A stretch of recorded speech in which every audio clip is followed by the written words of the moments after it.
In today's episode, we are talking about this. Enjoy. Hello, episode 4, series 1 of The Good. Let's do fence Numenor being this. And second, I wonder how near they are going to be from to the book iteration of, like, I wonder if it will hit beat for beat, because it got destroyed by the gods because Sauron was beginning to influence the people Artemis, which is amazing because these are the people sided against Morgoth in the first place. They were completely on the Elven side, but yet somehow in the books, which I'm not quite sure how he's done, and I'm kind of hoping they do it because it will be interesting. Like in the books of Sauron at some point, and but over time he turns into like he's able to influence policy, and then he begins to kind of introduce the ways of Morgoth back in. And I think in the books at that point, still they don't know he's Sauron until the very end point. So I'm kind of hoping that we get to see that. Feel like that would be kind of a good story to see. I knew it was straight away because we had no build up to it. To me, it was quite obvious. Or dream or premonition.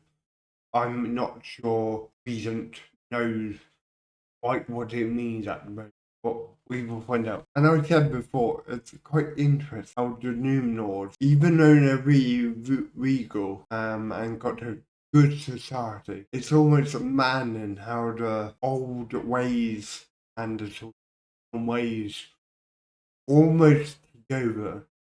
No matter what background we're from, like we've got these people almost ready to fight anyone who's not Numenorian. But then on the other side in the south, you also got the same sort of dynamic, even though the people in the Southland, in many ways, are the opposite. Like and they've got no society. And they very much live in like mud huts, and they're still okay. They did pick Morgoth at the war versus the Elven people. The Numenorians hit the Elven side quite with. So in a way, it kind of makes sense, but in another way, they are so similar because they're still so ready to fight. And I'm not sure if you would still have that dynamic because like it's been 1,000 years, so you would think almost hybrid of humans and elves. Sorry, human people, but elven ways would almost take over any bad blood, but evidently not. See, this is interesting. And on my two other watches, I didn't pick up on it. But he's talking about how elves are taking their drugs. Um, and maybe that's a fair complaint. But he says they don't age. Yeah, we already knew. They don't tire. Okay. Elves are stronger. Kind of. Elves don't tire as easy because of bone density, muscle density. Don't elves can work for longer versus you. But he says something about sleep here, which I found quite interesting. He makes sound like owls don't need to sleep, and I've never heard that before in Tolkien's work. I presumed that they did, but if they don't age, maybe they don't need to sleep, which wouldn't make sense because if you go to Lord of the Rings, when we meet Galadriel, she's awake quite a lot when Frodo's awake.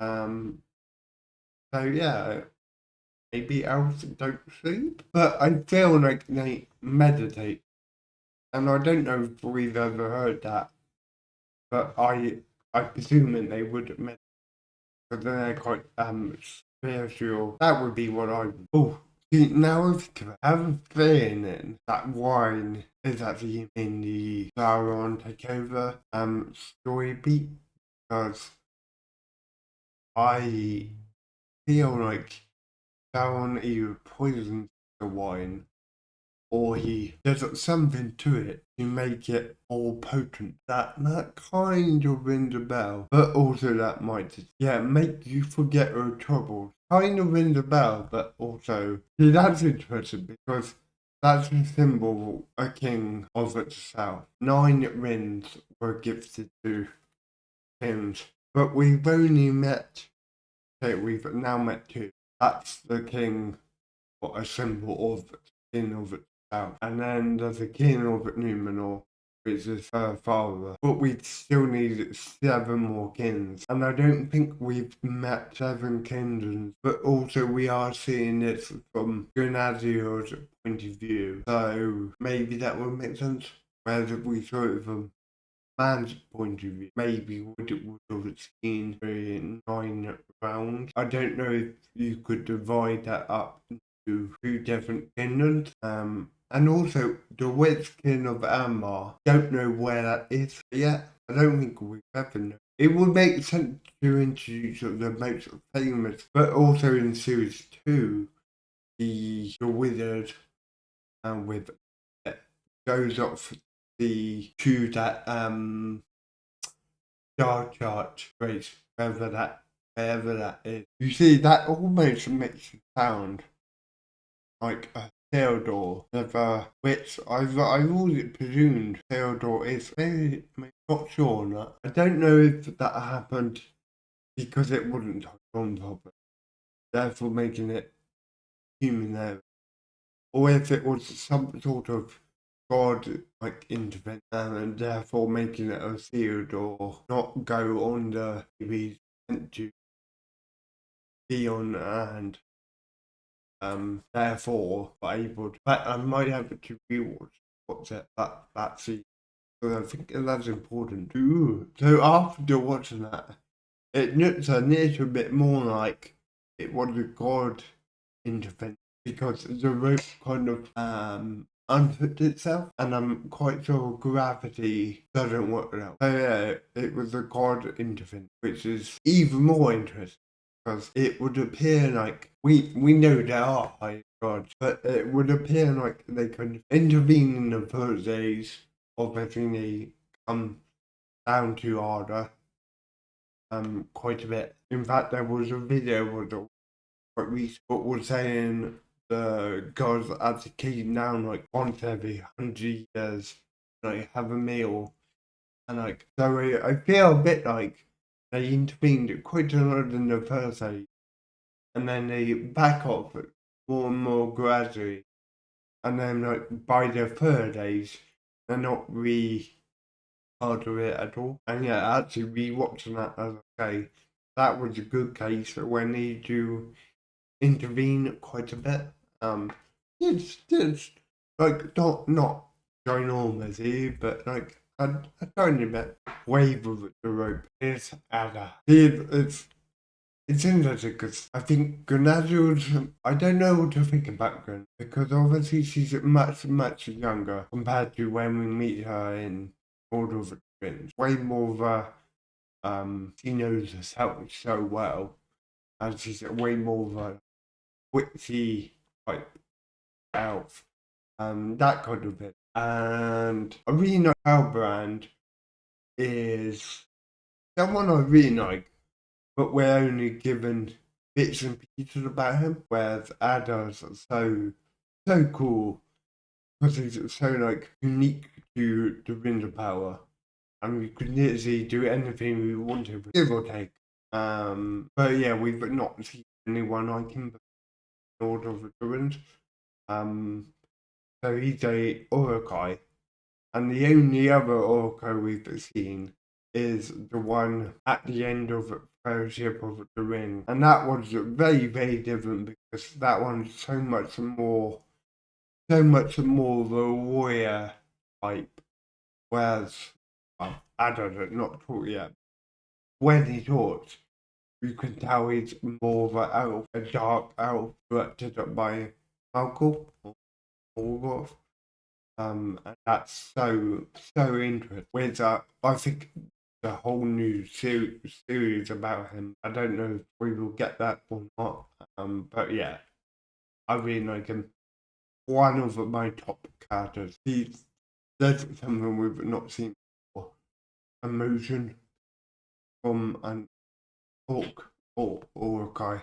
But we've not seen that bond before. That's so nice to see, because I'm not sure if Morgoth Sauron shared its level, not quite now and kind of one of it now, correct? Mainly because we've not seen it before, and that glove, that armored glove, is at Sauron. See, that's so interesting. What the good side and the bad side. The natural side, good side, Sauron.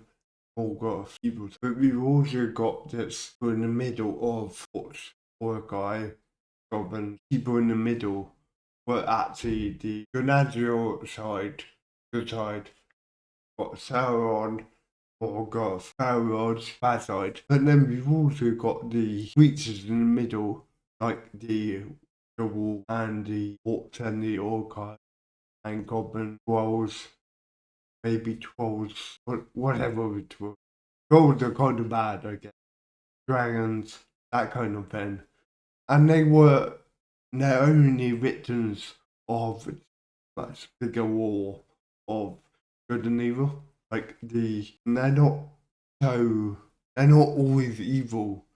They're just always controlled by Sauron or Morgoth. You are much you are evil. Morgoth is much more evil than Sauron. So yeah, that's interesting. Now there's another story.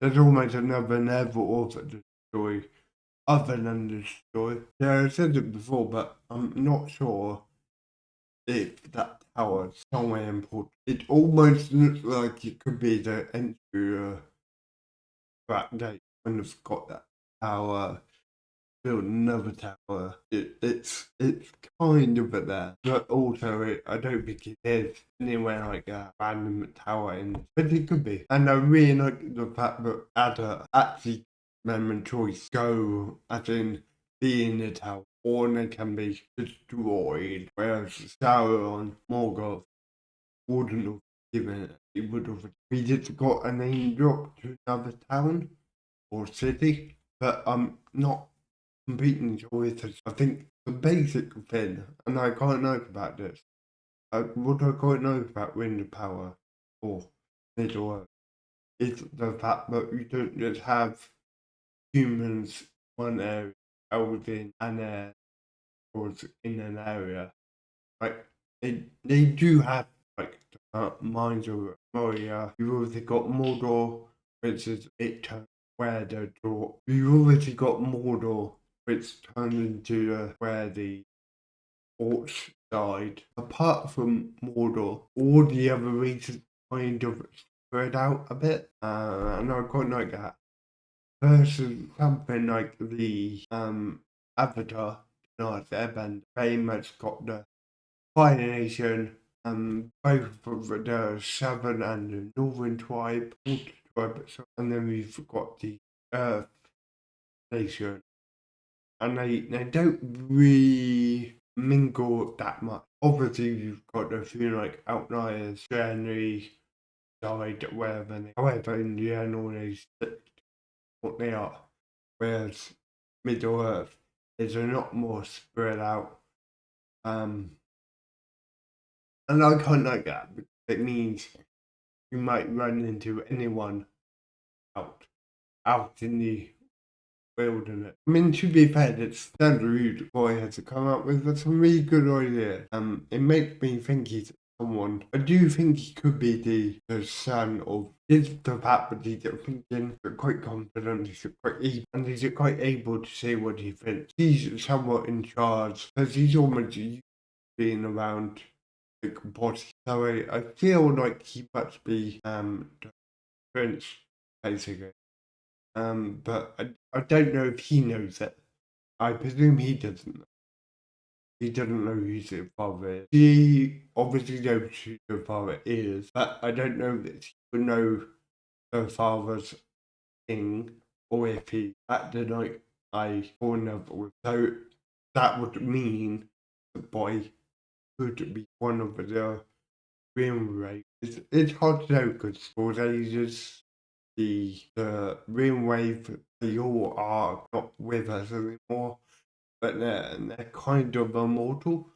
So be any age, I guess, and it's so hard to tell kind of how far away we are from the Corinthia in relation to the actual story. I know we're about 2,000 years off God's alliance, but that, as I say, that doesn't mean anything because the only thing we can judge that by is how young Isildur is, and Isildur is quite a difficult age to guarantee because Isildur looks like he's in his okay, so that means let's quit another 50 years. However, he's part of a race that ages much slower, therefore it could be any time. It could be see, I'm not sure if the Numenorians get to a certain age and then slow down there, or if they always age